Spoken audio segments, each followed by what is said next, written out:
여호와께서 모세에게 말씀하여 이르시되 이스라엘 자손에게 명령하여 돌이켜 바다와 믹돌 사이에 비하이로답 곧 바알스본 맞은편 바닷가에 장막을 치게 하라. 바로가 이스라엘 자손에 대하여 말하기를 그들이 그 땅에서 멀리 떠나 광야에 갇힌 바 되었다 하리라. 내가 바로의 마음을 완악하게 한즉 바로가 그들의 뒤를 따르리니 내가 그와 그의 온 군대로 말미암아 영광을 얻어 애굽 사람들이 나를 여호와인 줄 알게 하리라 하시매 무리가 그대로 행하리라. 그 백성이 도망한 사실이 애굽 왕에게 알려지매 바로와 그의 신하들이 그 백성에 대하여 마음이 변하여 이르되 우리가 어찌 이같이 하여 이스라엘을 우리를 섬김에서 놓아 보내었는가 하고 바로가 곧 그의 병거를 갖추고 그의 백성을 데리고 갈새 선발된 병거 600대와 애굽의 모든 병거를 동원하니 지휘관들이 다 거느렸더라. 여호와께서 애굽 왕 바로의 마음을 완악하게 하셨으므로 그가 이스라엘 자손의 뒤를 따르니 이스라엘 자손이 담대히 나갔습니다. 애굽 사람들과 바로의 말들 병거들과 그 마병과 그 군대가 그들의 뒤를 따라 바알스본 맞은편 비하이롯 곁 해변 그들이 장막친 데에 미치니라. 아멘. 하나님의 말씀입니다. 오늘도 잘 오셨습니다. 그리고 영상 보신 것처럼 어제 여성 수련회 귀한 은혜 가운데 있었습니다. 수고하신 우리 행사지원부 준비팀들 참 많이 애써 주셨습니다. 아마 좀 더 준비된 영상들은 아마 이번 주가 지나면 함께 보실 수 있을 겁니다. 몇 가지 광고 말씀 조금만 더 드리자면 이번 토요일 날 저희 교회에서 우리가 주관하는 건 아니지만 아름다운 피켓에서 이제 낙태 예방들을 하고 있는데 그것을 저희가 좀 지원하기로 했습니다. 그래서 그 부스 가운데 저희가 팝콘, 솜사탕 기계들을 같이 거기서 함께 하면서 거기서 하나님의 주신 태아 생명을 어떻게 보존해야 되고 또 함께 사랑해야 되는지를 나누는 시간을 가지니까 여러분들 와서 봉사도 해주시고 그리고 와서 들려보시면서 격려해 주시고 또 참여도 해주시는 귀한 시간을 가지시면 되겠고요. 그리고 여기에 5월달 말씀 선포 캘린더 준비되어 있습니다. 하루 5번씩 함께 외치면서 기도해 주시고 특별히 자녀들을 위한 기도 제목들 많이 있으니까 함께 기도해 주시면 되겠습니다. 자, 이제 오늘은 출애굽기 14번째 시간 기적의 대기소 비하이롯, 기적의 대기소 비하이롯이라는 제목으로 함께 말씀을 나누겠습니다. 신학교에 들어가면 1학년 때 보통 대학처럼 교양 과목도 배우기도 하고요. 이제 신학에 대한 공부들을 해가면서 1학년 때는 더 집중적으로 공부하기보다는 개론을 공부해요. 그래서 구약개론, 신약개론 이렇게 공부를 하는데 신학교 1학년 1학기 때 구약개론을 배우는 시간에 당시 구 교수님께서 오늘 우리가 읽었던 홍해의 기적에 대한 말씀을 함께 해주시면서 해석학적으로 고고학적으로 봤을 때 여러분은 정말 이집트에서 탈출한 출애굽한 200만 명이 홍해 바다를 건넌 것으로 생각하냐 뜬금없는 질문을 하시는 거예요. 그러면서 뭐라고 하냐면 이 홍해 바다라는 이 히브리의 원어의 뜻이 얌숲인데 그것은 바다라는 것이 아니라 갈대숲을 의미한다. 갈대바다를 의미해서 사실 정확하게 본다라고 하면 이스라엘 백성들이 바다를 걷는 것이 아니라 갈대숲, 한 무릎 위에 올라가는 갈대숲을 걷는 것이다. 근데 멀리서 봤을 때 그것이 바다를 가르는 것처럼 보였다. 이렇게 이야기를 하시는 겁니다. 그러니까 이제 저희들이 1학년 때 굉장히 많은 이제 어려움에 처했죠. 강의 시간에.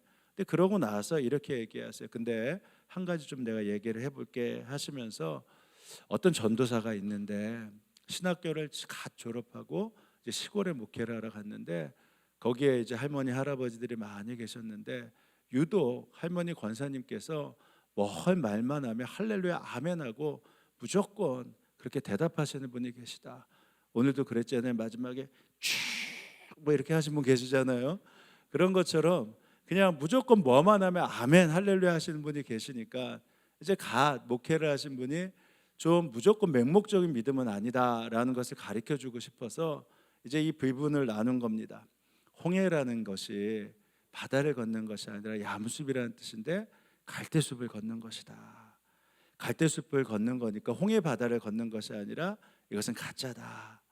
갈대숲을 건너는 것이 뭐가 어렵겠냐, 뭐 이렇게 얘기를 하셨어요.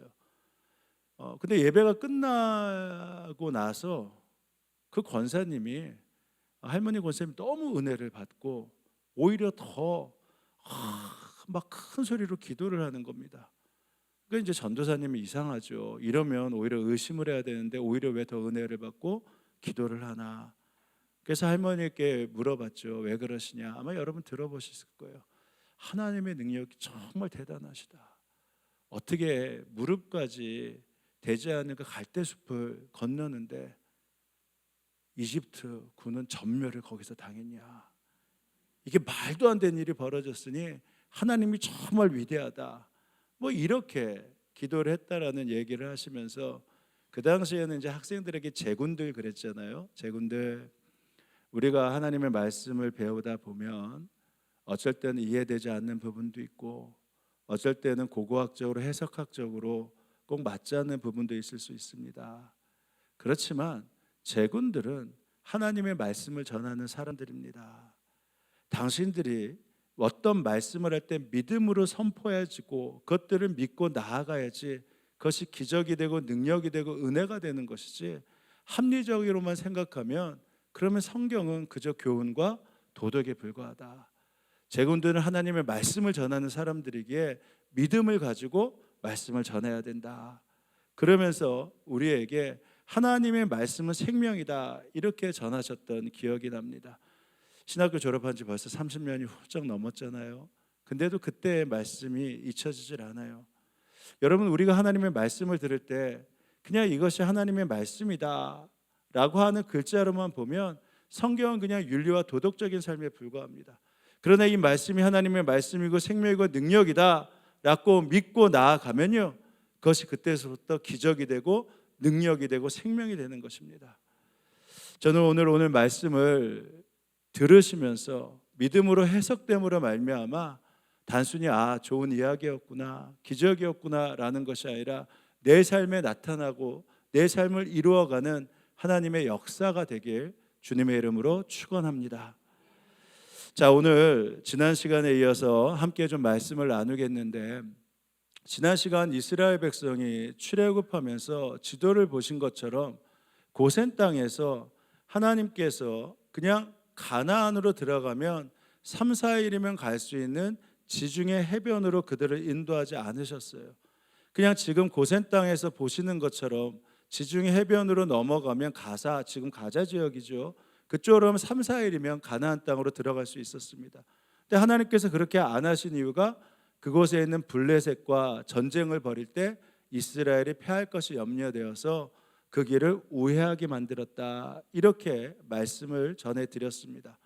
근데 그렇다면 오늘 또 하나 우리가 질문을 가져볼 수 있어요. 자, 여기 이렇게 보시게 되면 고센에서 숫곳으로 갔고, 이제 숫곳에서 보면 그 다음에 홍해바다를 건너지 않아도 바로 그냥 바다를 건너지 않고 바로 광야로 갈 수 있습니다. 술 광야가 있죠. 그리고 우리가 가데스 바네아처럼 나중에 가데스 바네아를 가지고 거기서 그냥 가나안으로 넘어갈 수도 있어요. 아니면 하나님께서 계획하신 대로 이스라엘 백성이 되게 하기 위해서 시내산에서 십계명과 율법을 주시고자 한다면 거기서 홍해를 건너지 않고 그냥 시내산으로 얼마든지 이끌 수 있는 길이 이 지도에 나온 형국입니다. 근데 하나님께서 해변길로 가게 하지 않으신 것처럼 이번에도 이상하게 이 숲곳을 거쳐서 술광야로 그냥 바로 가게 하신 것이 아니라 더 길을 아래쪽으로 이끌어 가세요. 이들이 생각했던 길과 전혀 다른 길로 하나님께서 이들을 인도하십니다. 왜 그랬을까? 왜 하나님께서 굳이 이 비하이롯으로 그들을 이끄셨을까? 1절에 이렇게 나와 있어요. 하나님께서 모세에게 말씀하셨다. 너는 이스라엘 자손에게 말하여 오던 길로 되돌아가서 믹돌과 바다 사이의 비하히롯 앞 곧 바알스본 맞은편 바닷가에 장막을 치라고 하여라. 그러니까 하나님께서 일부러 홍해 바다 앞에 장막을 치게 하셨다라는 것입니다. 그러니까 굳이 바닷가 쪽으로 길을 인도하시지 않은 것도 이상했지만 더더욱 이해할 수 없는 일을 이스라엘 백성에게 행하셨다라는 것이죠. 그 비하히롯 앞이라는 것은 아픈 홍해고요, 양쪽은 큰 절벽이에요. 그러니까 오직 외길밖에 없는 것입니다. 다시 그들이 그 광야로 가려면 돌아서는 길밖에 없었어요. 그 앞에 장막을 치게 하신 것입니다. 근데 그 이유에 대해서 말씀하세요. 바로 이집트를 바로의 마음을 완악하게 하기 위함이다. 근데 제가 보면 이 상황이 얼마든지 이해가 됩니다. 바로가 봤을 때 이들이 오판했다고 생각하지 않았겠습니까? 이들이 지금 가는 길이 홍해 앞으로 갔다라고 하면 아무리 광야의 길을 모든 자들이라고 그래도 어떻게 그 길로 갔나? 그러니까 바오로가 봤을 때 그런 생각이 드는 거예요. 아, 지금 다시 한번 기회가 왔구나.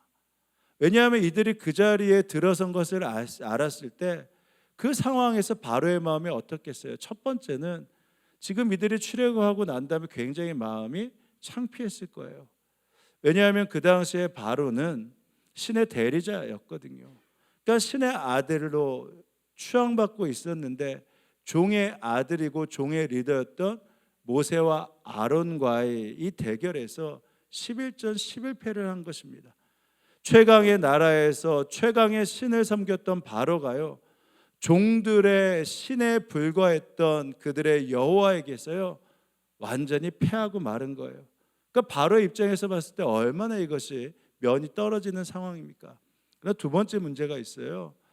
이들이 200만이 한꺼번에 일시에 탈출했다라는 것은 갑작스럽게 노동력이 상실되었다라는 것입니다. 그 200만이 그동안에 애굽에서 했던 노동이 얼마나 많이 있었겠어요. 근데 200만 중에서 뭐 노인을 제외하고 어린이를 제외한다 하더라도 그 많은 인원이 일거에 빠져나갔으니 지금 이집트는 큰 혼란에 빠졌을 거예요. 그 노동력을 대체할 수 있는 수단들이 없었다라는 것입니다. 그러니까 문제가 점점 불거지기 시작했죠. 세 번째는 이들에게 생긴 분노입니다. 자신뿐만 아니라 이집트 모든 사람에게 트라우마 같은 분노가 생겼어요. 너무 무서워서 순식간에 금은 귀중품을 주고 그들을 떠나보냈지만, 근데 이스라엘과 모세 때문에 농작물이 다 소실되었습니다. 무엇보다 자신들의 첫째 아들이 죽은 거예요. 짐승들의 첫 번째도 죽은 겁니다. 슬픔 가운데 정신을 차리고 보니까 모세와 이스라엘 때문에 자기의 장자가 죽은 겁니다. 초태생이 죽은 거예요. 완전히 경제와 노동이 파탄이 났습니다. 그들의 마음이 어떻겠어요? 모세와 이스라엘 향한 그 분노가 어떻게 치닫고 있었겠습니까? 그런데 마침 이스라엘 백성이 어디로 갔나 봤더니 아픈 홍해 바다에 있고 양쪽인 절벽인 비하히롯 앞에 거기에 터를 잡고 장막을 치고 쉬고 있다라는 말을 그들이 들은 겁니다. 어떤 마음이 들겠어요? 아, 이제 다시 찬스구나. 이들을 데리고 오든지 죽일 그 찬스가 생겼구나. 그렇게 생각하지 않겠습니까? 그래서 5절에 보면 이렇게 나와 있어요. 이스라엘 백성이 도망쳤다는 소식이 이집트 왕의 귀에 들어갔다. 그러자 바로뿐만 아니에요. 바로와 그의 신하들이, 거기에 속한 많은 사람들이 생각을 바꾸었습니다.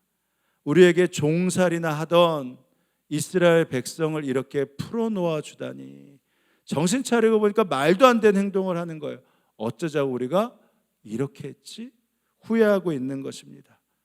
그래서 바로와 신하들이 제정신이 돌아와서 보니까 후회가 되는 거예요. 이걸 어떡하지? 그러고 나서 결정한 것이 무엇입니까? 이들을 향해 잡으러 가든지 죽이려 해야겠다. 그래서 당시 최강의 부대를 가지고 있던 애굽의 바로 왕이 도간에 든 쥐가 된 이스라엘을 죽이려 전속력으로 추격하기 시작합니다. 그리고 본인도 직접 나서죠. 얼마나 대단한 병력이었냐면 특수병거가 600대라고 했죠. 그리고 정예부대 장교들이 지휘하는 이집트 병거 모두가 다 그 전쟁에 그들을 죽이려 나선 것입니다. 게다가 이들은요, 장자를 잃은 슬픔 가운데 있는 군대예요. 슬픔과 분노 가운데서 이들을 추격하러 나선 겁니다. 그러니까 그 기세가 얼마나 대단하고 얼마나 속도가 빠르겠어요. 여기까지 오는데 이스라엘은 꼬박 3일이 걸렸는데 이 바로와 그 군사들은요, 반나절 만에 거기에 도착하게 됐습니다. 바로는 병거를 갖추고 그 군대를 이끌고 나섰다. 그는 특수병거 600대로 편성된 정예부대와 장교들이 지휘하는 이집트 병거 부대를 모두 이끌고 나섰다. 하나님께서 이집트 왕 바로의 마음을 고집스럽게 하시니 바로가 하나님의 보호를 받으며 당당하게 나가고 있는, 그들이 그때 동안까지는 당당했어요. 이제 우리가 출애굽했다, 하나님의 백성이다 라고 하면서 당당하게 나가고 있는 이스라엘을 뒤쫓았다. 마침내 바로의 모든 병거와 기마와 그의 기병과 보병으로 구성된 이집트 군대가 이스라엘 백성을 추격하여 그들이 진을 치고 있는 비하이롯 근처 바알스본 맞은쪽 바닷가에 이르렀다. 바로가 다가오고 있었다. 이스라엘 자손이 고개를 들어보니 이집트 사람들이 자신들을 추격하여 오고 있었다. 그들이 진을 치고 쉬고 있는데 지축을 흔드는 소리가 들리기 시작합니다. 그 소리가 무엇인가 봤더니 자신들을 추격하고 있는 이스라엘을 추격하는 이집트의 군대였어요. 그들이 공황 상태에 빠지겠죠. 그 소리가 얼마나 공포스러웠겠습니까? 여러분이라도 그렇다면 이런 상황, 지축을 흔드는 그 공포의 소리와 함성과 분노가 들려오는 그 소리 앞에서 여러분은 어떤 마음이 들겠습니까? 바로 그때 여러분은 어떤 행동을 하시겠어요? 이 상황 이후에 그래서 이스라엘 백성들의 반응을 보면 우리가 깨닫게 되어야 하는 것이 있습니다. 만약에 나에게도 이런 상황이 온다면 어떻게 반응해야겠구나, 어떻게 기도하고 결단해야겠구나. 이 상황에서 이스라엘 백성의 반응을 보면서 우리가 오늘 결단하고 행동할 것을 결심해야겠죠. 그렇다면 무엇을 알게 되죠? 딱 하나입니다. 애굽을 나온 순간부터는 다시는 절대로 애굽으로 돌아갈 수 없다입니다. 애굽을 나온 순간서부터는 다시는 애굽으로 뒤돌아서 갈 수 없다라는 거예요. 돌아갈 수 없다라는 것이 분명해지면요, 그러면 그때 비로소 정말 의지해야 될 것이 무엇인가 알게 됩니다. 이것이 아주 명확해져요. 이 점이 명확하지 않으면요, 두려움과 공포의 순간에서도 중심을 잡지 못합니다. 그래서 이리 흔들리고 저리 흔들리게 되는 것이죠. 이스라엘 백성을 보세요. 지축을 흔드는 바로의 군대 소리에 처음에는 그들의 시선이요, 하나님께로 향했습니다. 그리고 하나님 앞에 간구하고 간절히 고백하기 시작해요. 근데 그랬는데도 그 소리가 사라지지 않는 겁니다. 점점 다가오는 거예요. 공포심을 이겨낼 힘이 없습니다. 그러니까 하나님을 향했고 부르짖었던 시선이요, 다시 바로에게로 돌아가기 시작합니다. 그리고 후회하기 시작해요. 우리가 왜 이곳에 나왔지? 왜 이곳에서 우리가 죽게 되었지? 그 순간 비난의 대상을 찾기 시작합니다. 그러니까 어떤 중심을 잡지 못하고요, 흔들리게 되면 바로 어떤 어려움이 왔을 때 그 사람은 누군가의 비난의 대상, 핑계의 대상을 찾게 되어 있어요. 관동 대지진 때 어떤 일이 일어났습니까? 지진이 일어났을 때 일본 정부가 뭐 어떻게 했어요? 그 모든 원인을 누구에게 돌렸습니까? 당시 그곳에 있는 조선인들에게 돌렸어요. 피해 학살이 시작되었습니다. 6천 명이 넘는 사람들이 학살되고 말았어요.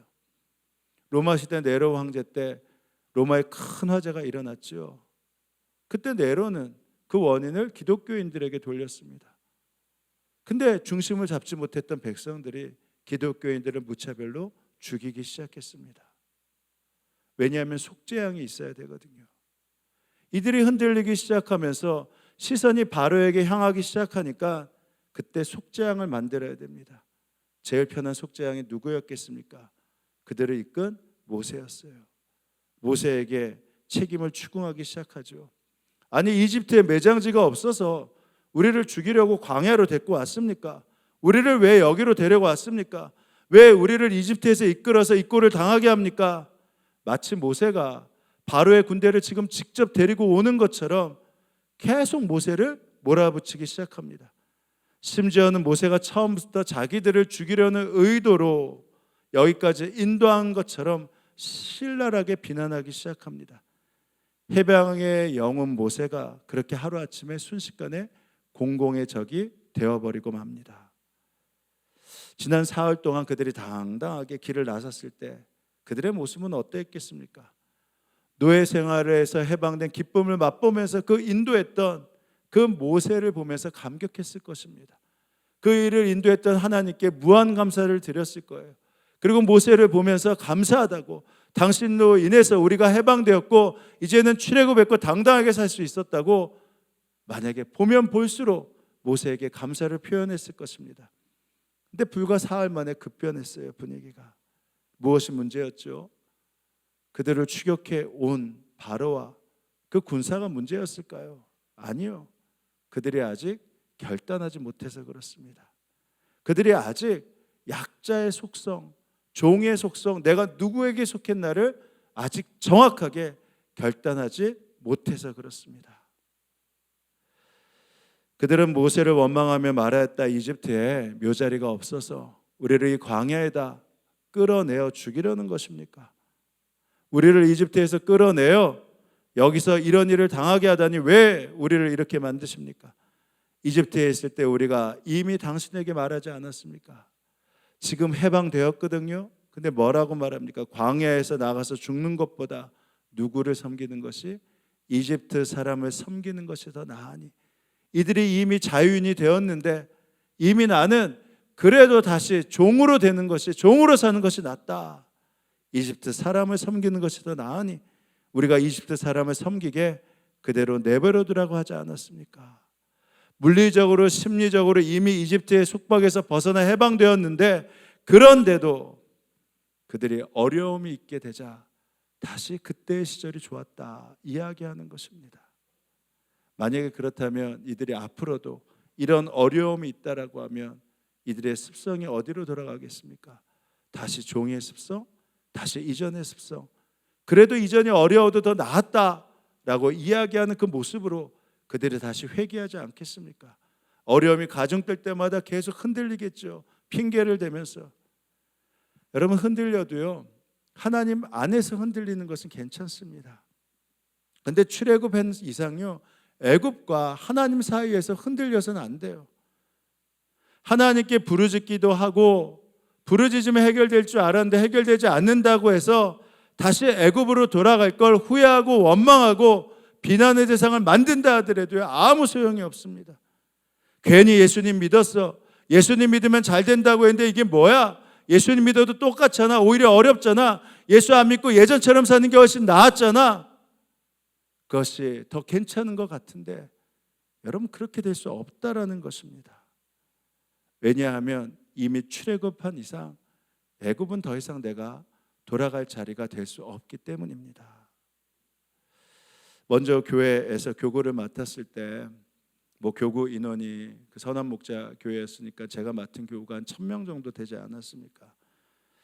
근데 한 성도가요, 대뜸 갑자기 전화를 하면서 그냥 저에게 아무 목사님 전화통화 괜찮습니까? 그러지도 않고 그냥 목사님 노래방이 나쁜 겁니까? 이렇게 대뜸 질문을 해요. 노래방이 나쁜 겁니까? 근데 이분 상황을 제가 잘 알고 있었거든요. 남편이 갑작스럽게 죽게 되었어요. 그 상실감이 굉장히 컸죠. 근데 게다가 직장도 그만두게 되었습니다. 그래서 제가 예수 믿은 지 얼마 안 된 성도임을 알기에 굉장히 마음의 부담을 느껴서 어떤 어려움이 있으시면 전화를 하라. 그래서 제가 직접 제 전화를 알려드렸어요. 근데 이분이 오늘 이스라엘처럼 애굽을 떠나 광야로 나오게 됐는데 이 약속의 가나안은커녕 계속 길이 막히기 시작하니까 건강도 어려워지고 물질도 어려워지고 남편도 그렇게 되고, 그러니까 예수 믿으면 잘 된다고 하는 줄 알았는데 예수 믿으니까 망했구나, 이런 말을 해도 누구도 반박할 수 없는 상황이 된 것입니다.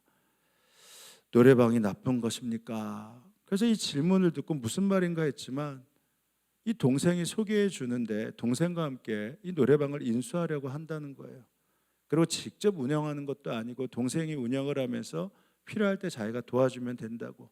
근데 이 노래방에 투자를 하면 월 500만 원을 받을 수 있다라고 한 것입니다. 그러니까 15년 전쯤 일이니까 이게 얼마를 투자하길래 500만 원이나 월 수입을 얻을 수 있나, 뭐 이런 생각이 들지 않겠습니까? 그래서 제가 생각할 때 아니 얼마를 투자한다고 500만 원이나 받아 노래방을 하면서, 그러니까 처음 생각든 게 이거 잘못하면 속는 거겠구나. 그래서 제가 뭐라고 얘기했어요?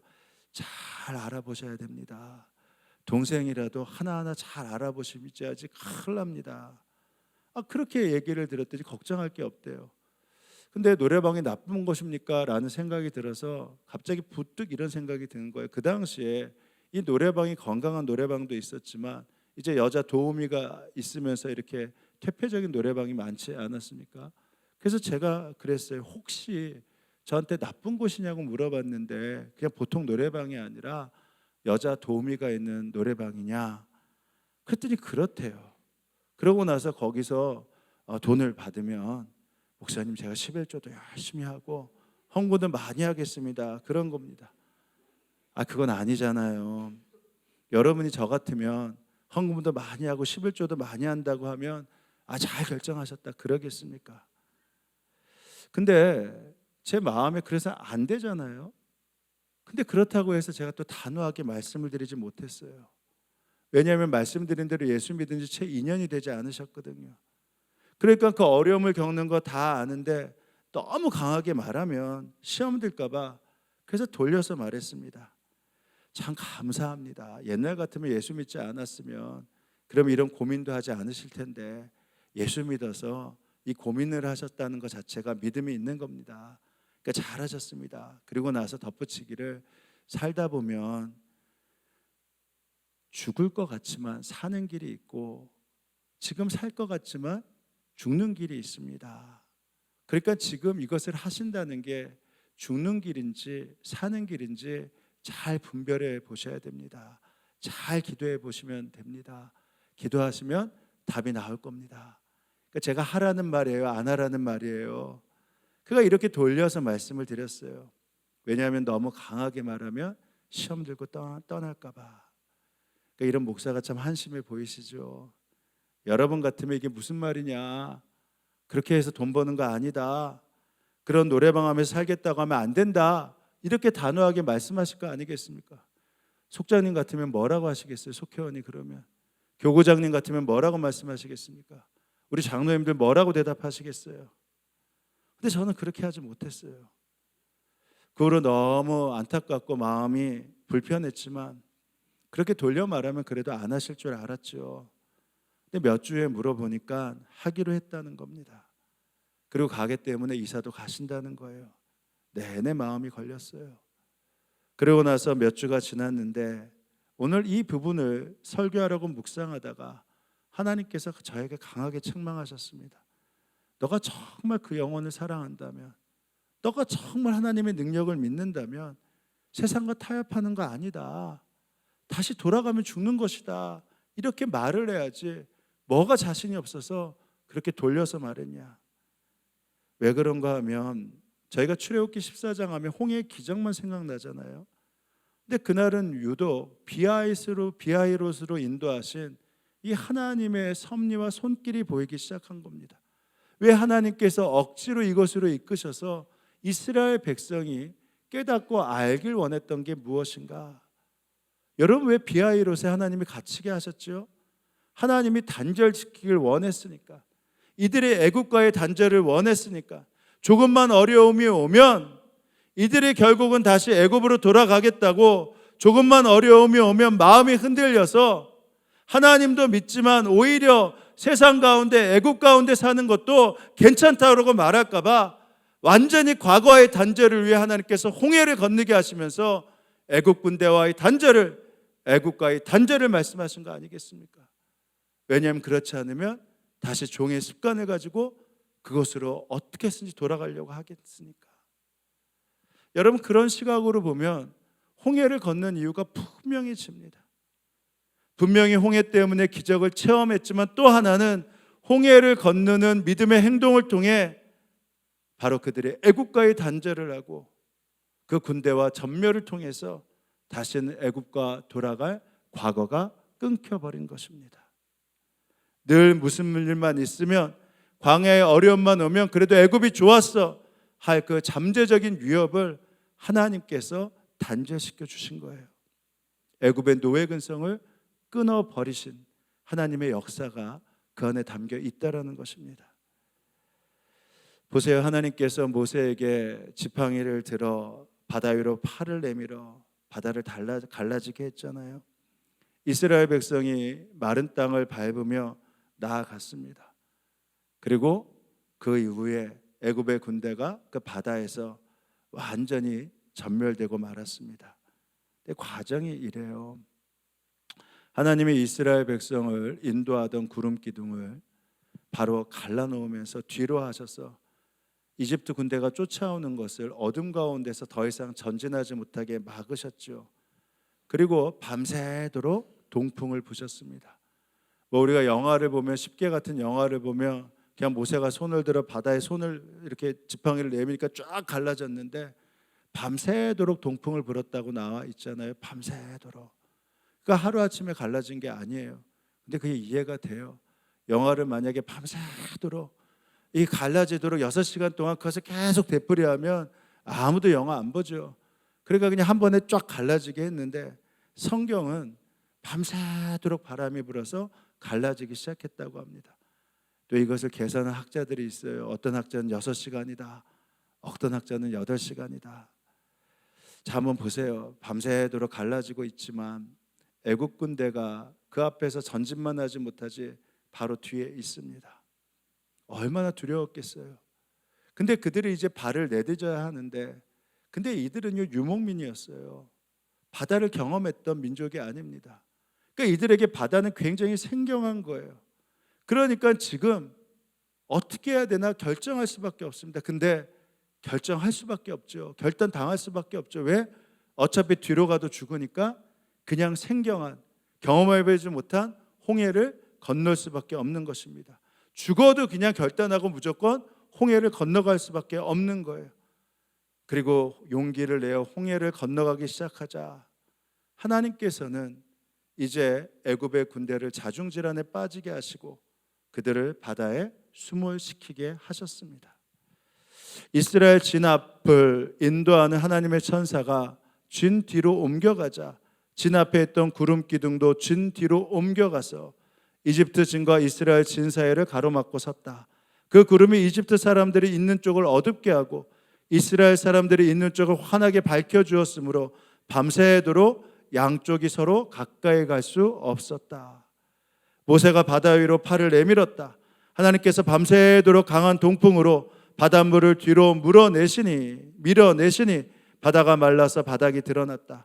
바닷물이 갈라지고 이스라엘 자손은 바다 한가운데로 마른 땅을 밟으며 지나갔다.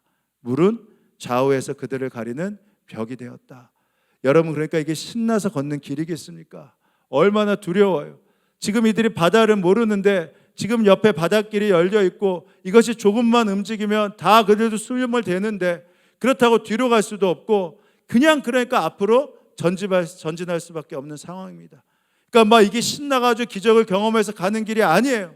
두렵지만 그래도 가야 될 길이 될 수밖에 없었다라는 것입니다.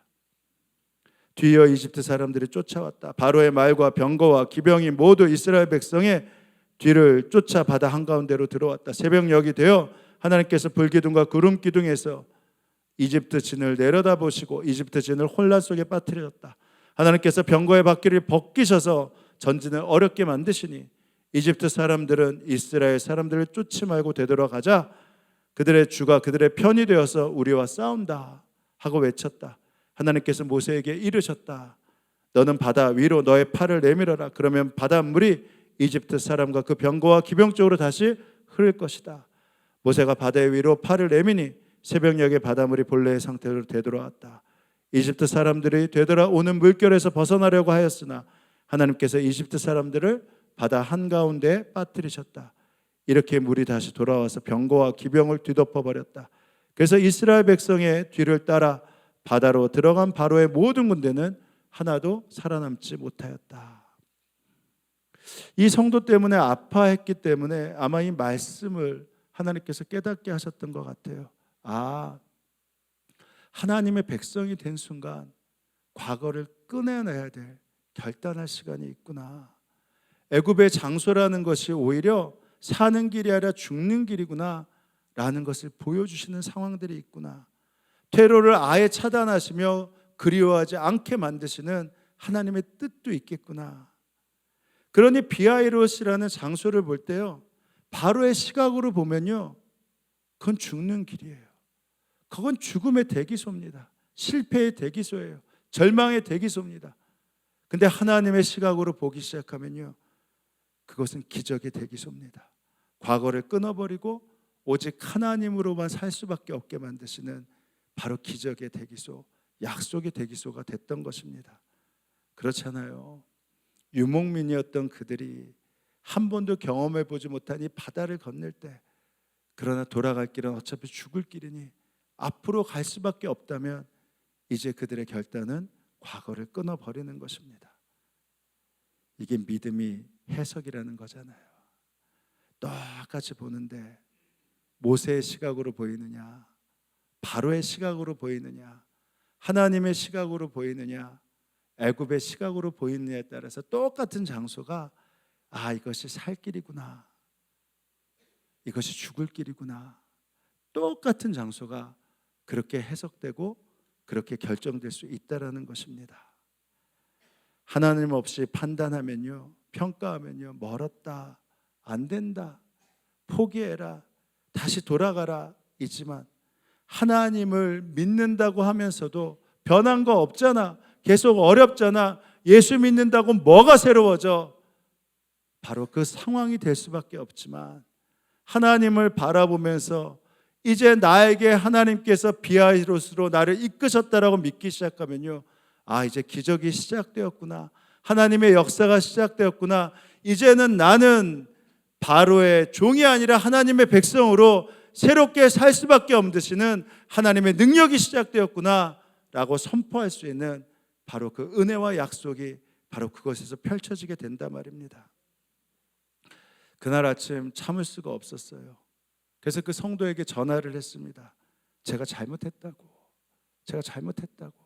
제가 목사인데 제가 담대하게 그 길이 죽는 길이라고, 사는 길이 아니라고 담대하게 말씀드리지 못했다고, 흔들리시면 안 된다고, 이미 하나님 앞에 섰다면 이제 그 믿음대로 나아가셔야 된다고, 그 가게 하시면 안 된다고, 지금 돈이 당장 생긴다 하더라도 결국은 죽은 길이 된다고 계속 말씀드렸어요. 그리고 새벽에 묵상한 말씀을 전하면서 이 비하이롯이 성도님에게는 죽는 길이 아니라 하나님의 기적을 체험할 대기소입니다. 성도님이 지금 비하이롯에 갇혀 있지만 지금이 바로 애굽을 끊을 수 있는 그 대기소입니다 라고 말씀을 드렸어요. 그랬더니 그 성도가 목사님, 저도 기도했어요. 하나님 방법대로 살다고 결심해 봤어요. 근데 바뀌지 않았잖아요. 더 어려워졌잖아요. 그러시곤 어떡하지 하다가 목사님 그래도 할 거예요. 목사님 하지 말라고 해도 제가 할 수밖에 없는 상황이에요. 그리고 잘하고 교회 열심히 다닐게요. 이렇게 대답하시는데 정말 억장이 무너지더군요. 결국 타협하며 애굽으로 돌아갔습니다. 결과가 어떠했을지요. 그래서 그 목회를 하면서 후회하지 않으려고 비하이롯이라는 그 기적의 대기소에 있는 성도들을 보면요, 물러서지 말라고 해요. 다시 애굽으로 돌아가지 말라고 해요. 이미 하나님의 백성이 되었으면 잘 몰라도 그냥 손을 내밀어 걸어보라고 합니다. 생경하고 잘 알지 못하고 그것이 정말 하나님의 기적이 나타날까, 하나님의 역사가 나타날까 잘 몰라도 과거를 단절하고 과거의 상처에 얽매이지 말고 과거 때문에 다시 의심하지 말고 그냥 앞으로 나아가셔야 된다고, 그래야지 사는 길이라고 담대하게 말씀드립니다. 왜냐하면 다시 애굽으로 돌아가도요, 어차피 죽잖아요. 다시 애굽으로 돌아가도 어차피 살 길이 열리지 않는다 말입니다. 오히려 지금이야말로 홍해를 가르는 기적을 볼 수 있는 바로 그 시간이 열린 거 아니겠습니까? 그러니 지팡이를 들고 손을 내밀어 기도하시면서 주님께 맡기며 나아가셔야 됩니다. 그래야 삽니다. 모세는 두려움을 떠는 그들 앞에서 이렇게 말합니다. 여호와께서 너희를 위하여 싸우시리니 너희는 가만히 있을지어다. 가만히 있다라는 게 무슨 말입니까? 이젠 하나님을 바라보며 나아가라는 말이잖아요. 그 순간 믿음이 행동이 되고 믿음으로 나아가기 시작하면 바로 그 걸음이 어떻다고 말씀하신 줄 아십니까? 그것이 바로 나의 영광이 된다. 나는 바로와 그 군대를 물리침으로 나의 영광을 드러낼 것이니 이집트 사람들이 이것을 보고서 내가 주님임을 알게 될 것이다. 그러나 나는 바로와 그의 모든 군대와 병거와 기병들을 전멸시켜서 나의 영광을 드러내겠다. 내가 바로와 그의 병거와 기병들을 물리치고서 나의 영광을 드러낼 때 이집트 사람들도 비로소 내가 하나님임을 알게 될 것이다. 이제 말씀을 마칩니다. 이 자리에서도 너무 힘들어서 차라리 애굽으로 돌아가겠다. 세상 방법대로 살아가는 게 낫겠다. 이렇게 연약한 마음을 갖고 계신 분들 계실 겁니다. 그 연약한 마음 너무 책망하지 않으셔도 됩니다. 원래 그런 거예요. 세상은 그렇게 집요하게 물고 늘어집니다. 왜냐하면 승산이 있는 싸움이거든요.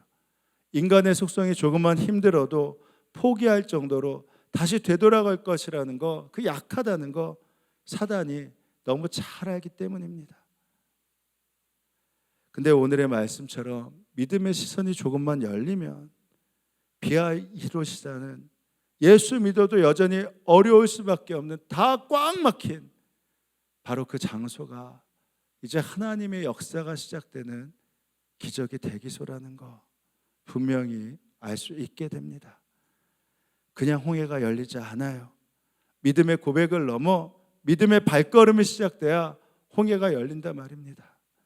언제까지 양쪽에 서서 양발을 내딛고 이쪽으로 갈까 저쪽으로 갈까? 과거에 그런 문제 때문에 과거에도 이런 일이 있었어. 과거에 상처가 있었어. 과거에 어려움이 있었어. 그래서 예수님 믿었는데 과거나 지금이나 똑같아. 그러니 예수 믿고 어렵기보다는 예수 안 믿고 편하게 어려운 게 낫겠어. 언제까지 그렇게 말씀하시겠습니까? 왜냐하면 돌아갈 수 없다니까요. 하나님 앞에 서기 시작하면 어차피 돌아가도 죽는 길이라 말입니다. 그렇다면 이제 하나님과 함께 기적의 길을 열어봐야죠.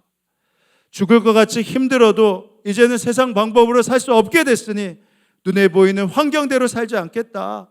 이제 하나님 방법대로 살아보겠다. 하나님 말씀대로 발걸음을 옮겨보겠다. 그렇게 순종해 보는 것입니다. 그럴 때 하나님께서 열어주십니다. 그 기적의 대기소에서 믿음으로 행동하고 해석하고 나아가기 시작하면요, 그 두려움이 결단이 되게 하시고 하나님의 은혜가 되게 하시고 하나님의 능력이 되게 하십니다. 그 믿음과 결단이 바로 여러분과 함께하길 주님의 이름으로 축원합니다. 이제 기도하실 때 이렇게 기도합니다. 하나님 믿으면서도 더 이상 근심 걱정이 없을 것 같고 더 이상 과거에 얽매이지 않을 것 같은데 지금 상황이 힘들고 지금 말이 힘들고 지금 내 마음이 힘드니 그냥 오도 가도 못하는 비아이롯에 갇혀있는 심정입니다. 그러나 오늘 말씀을 통해 눈을 열어 깨닫게 하시니 감사합니다. 하나님이 비아이롯이 기적의 대기소가 되게 하셔서 이제 세상의 방법을 단절하고 과거를 단절하고 주님의 말씀대로 순종하며 믿음의 발걸음을 옮기게 하여 주옵소서. 우리 이렇게 함께 결단하며 기도하시겠습니다.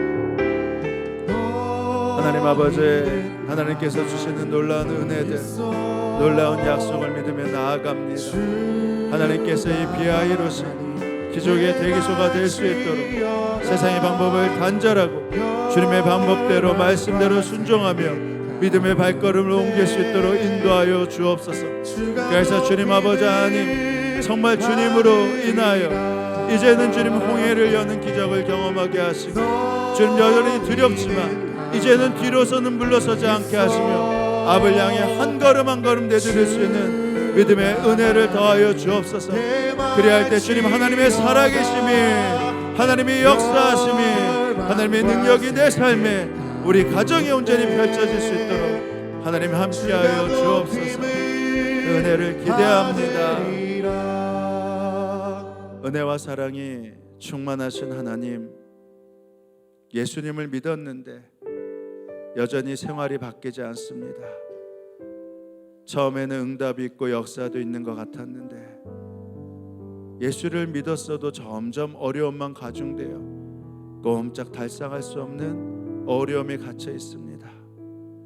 나를 구원하시는 주님이 여전히 나를 박대하시는 것 같고, 광야도 아닌 홍해 앞 막다른 곳에 서 있는 것 같습니다.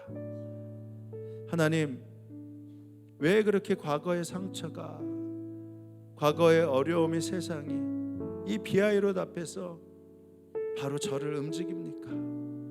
하나님을 말했다면, 하나님을 믿었다면 그것을 단절하고 이 꼼짝할 수 없는 상황에서 앞으로 나아갈 수 있을 것 같은데, 하나님에 대한 말은 그토록 많이 하면서도 왜 그렇게 여전히 뒤를 바라보며 그냥 종살이를 해도 나 편한 곳에 살겠다고 그런 마음으로 자꾸만 움직입니까?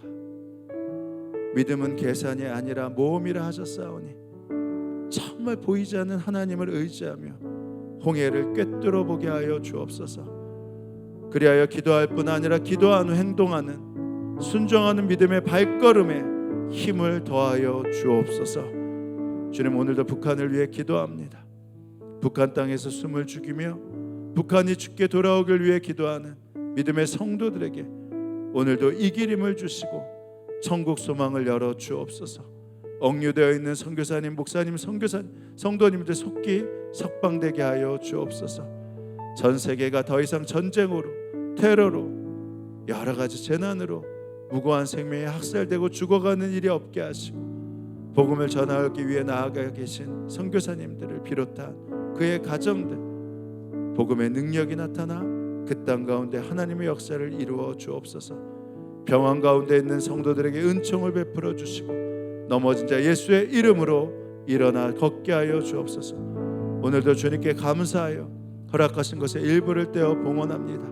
하나님의 것을 하나님의 것으로, 내 것을 내 것으로 주님이 구별하셨사오니 우리도 믿음으로 구별하며 주님께 드리는 삶을 살게 하여 주옵소서. 그럴 때 더하시는 축복을 누리게 하여 주옵소서.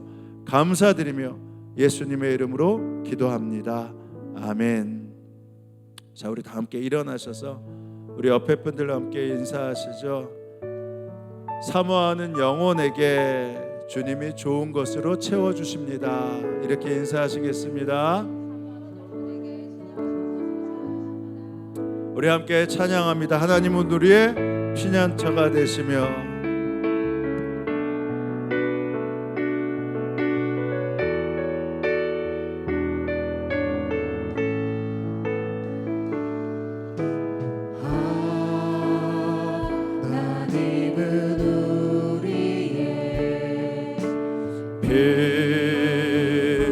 피난처가 되시며 환난 중에 우리의 힘과 도움이시라. 하나님은 우리의 피난처가 되시며 환난 중에 우리의 힘과 도움이시라. 너희는 가만히 있어 주가 하나님 대말시어다. 열방과 세계 가운데 주가 높임을 가만히 있어. 너희는 가만히 있어. 주가 하나님 대말지어다. 열방과 세계 가운데 주가 높임을 받으리라.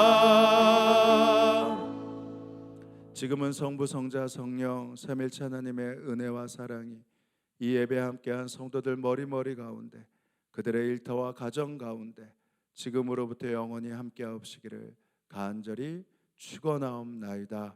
아멘.